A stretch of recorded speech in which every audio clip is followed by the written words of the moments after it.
مرکز مطبوعات کمیته عدالت‌های فوق‌العاده تاجیکستان خبر داد که روز 23 ایون سال 2024 دو ساکن جوان نویای بلجوان در جنوب و شرق جمهوری از ضرب رعد و برق جان باخته یک جوانزن 22 ساله از دهه ششقت در کنار پنجکین در شمال و غرب کشور هنگام سیل غرق شد. بنا به اطلاع رسمی روز 23 ایون سال 2024 دو ساکن دهه سال موردشت جماعت تاجیکستان نویای بلجوان ولایت ختلان که همگی 18 و 20 سال داشتند هنگام جمع‌آوری خوراک چاروا در صحرا از ضرب رعد و برق در جای حادثه به هلاکت رسیدند.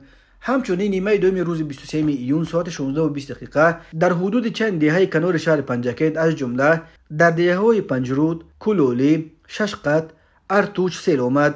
راه‌های بین این دهه‌ها را بست. متاسفانه یک زن 22 ساله از دهه ششقت جماعت به نام رودکی هنگام گذشتن از سیل به آب افتاده غرق شده است.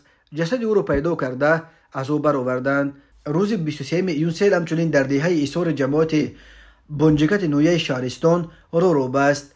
سیل که صبح بر وقت 23 ایون ساعت 4:15 دقیقه به نویای لخش فرو ریخت، یک تاخانه و دو حوله ساکنان را در دهه صد آسیای جماعت نوروز زیر آب کرده است.